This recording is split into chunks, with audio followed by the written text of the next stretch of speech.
it is a great privilege and a great honor and a great pleasure to introduce the Honorable Michael Dukakis. Thanks, Henry, very much. Thank you.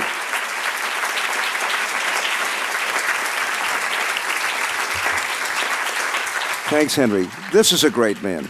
This is a great man. And he began calling our attention to this problem long before anybody else did, and we are in your debt for doing so.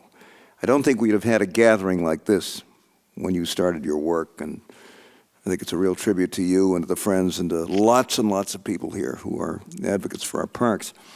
Let me begin by saying that it is a great pleasure to be joined here today by the former First Lady of the Commonwealth, who 20 years ago, when I was governor, was running something called Public Space Partnerships at the Kennedy School. And Kitty put together a whole flock of these things in parks all over the metropolitan area. So we're pleased to have Kitty Dukakis with us. And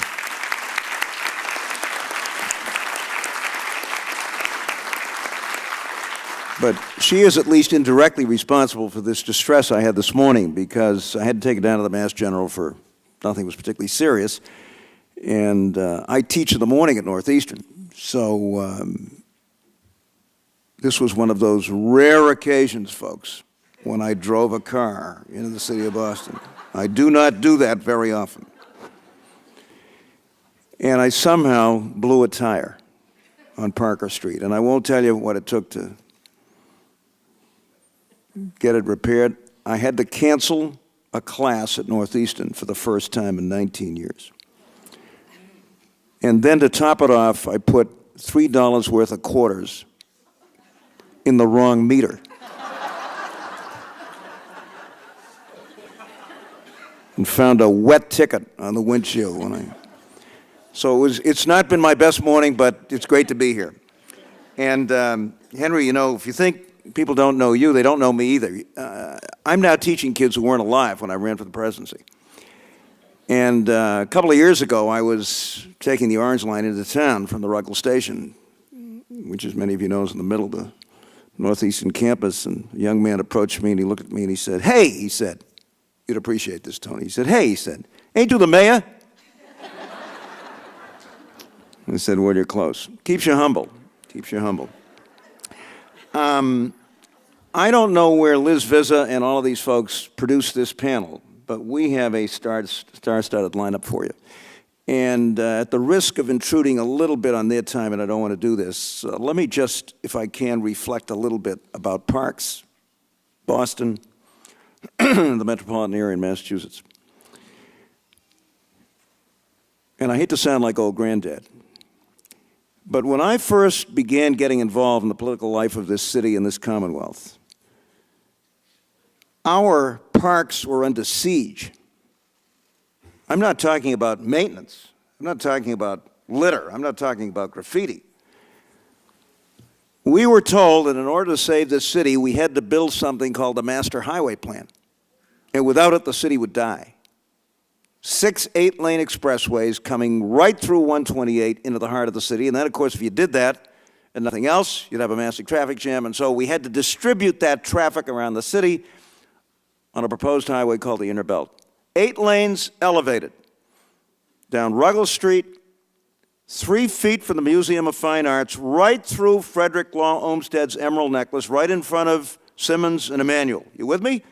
Through Beach Park and Brookline across the Charles River, smashing its way through Cambridge around to Somerville and linking up with the north side of what we then called the Central Artery. And I and a small handful of folks in the legislature took a look at this and said, there's something wrong with this picture. Not only that, but the T was a basket case. I mean, a disaster. Broke down 3 days out of 5, terrible management, political patronage, all of this kind of stuff. And it was about 1/3 of its present size. Not only that, but the Red Sox said, we're leaving town if you don't give us more parking.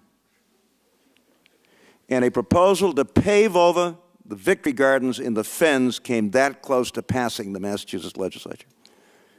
And if it hadn't been for a tough little Irishman named John Powers, who was the Senate president and happened to be a rose gardener, that would have happened. We didn't escape that fate, however, with the lagoon in front of what we used to call the Sears Building, now Landmark Center. You with me?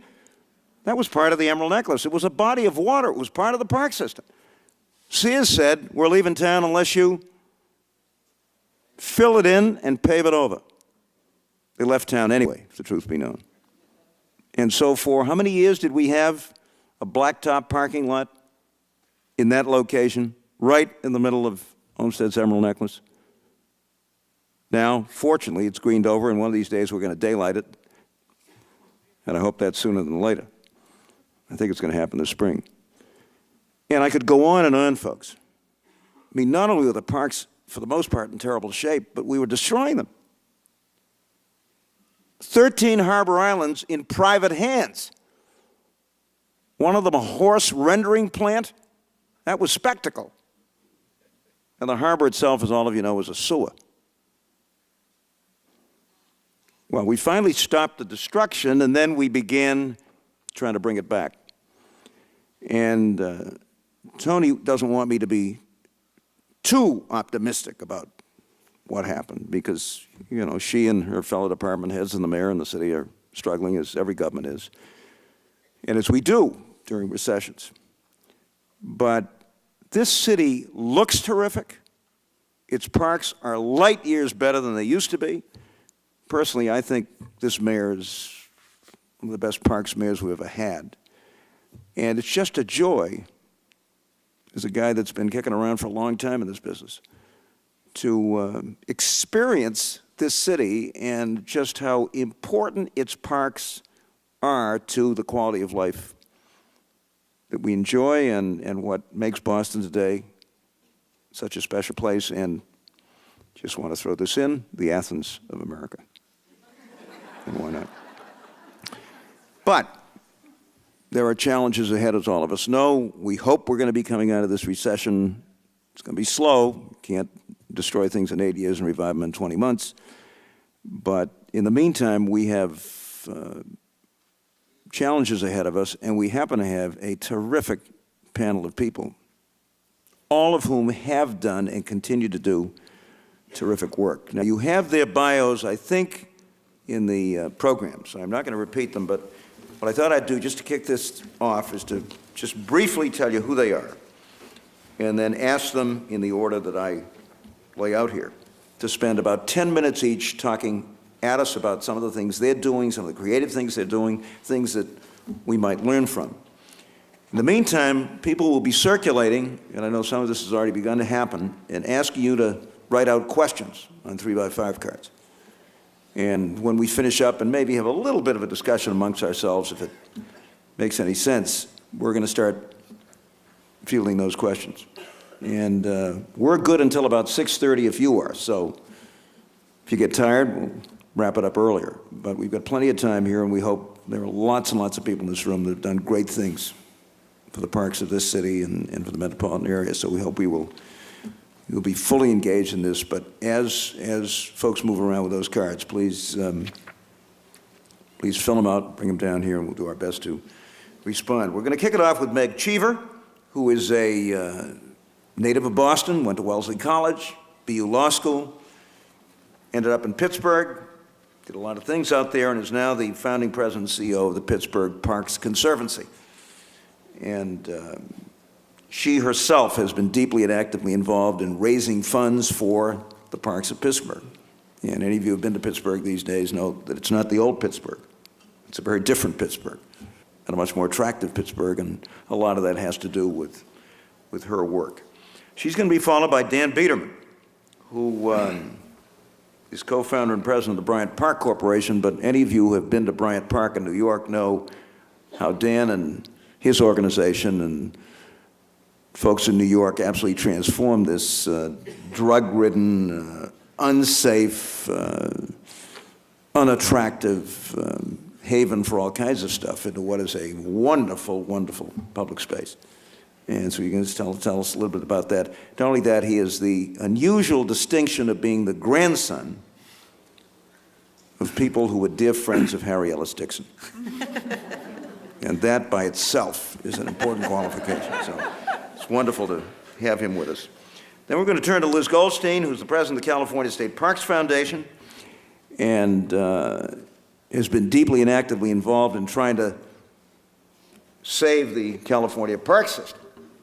As California, goes into its 5th year of $20 billion deficits. Some of you may be aware of the fact that, difficult though it is, Kitty and I drag ourselves out of New England in late December. And I teach at UCLA during the winter quarter when we come back in April. It's a terrible burden, but somebody's got to do it. And I teach, and in fact, one of the courses I teach at UCLA is called California Policy Issues. So I've got to keep up with what's going on there. And the threats to the park system in California, which is one of the jewels in California's crown, have been very serious. And she's got some very interesting ideas about how to maintain and pay for those parks on a long-term basis, and she's going to tell us about it. And then finally, our cleanup hitter. And I'm so delighted that he was willing to grace us with his presence. Bob Stanton was the director of the National Park Service under Bill Clinton, and a young recruit of Stuart Udall back when the National Park Service was an all-white operation, and Secretary Udall had the good sense and the courage to go out and look for highly qualified young African Americans who he might attract into the Park Service. Bob was one of those people, and he eventually became the director of the National Park Service, did a great job. And I'm happy to say that the new administration has called him back. So he's now a special assistant to Ken Salazar, the Secretary of the Interior, and really one of the great people in parks in this country.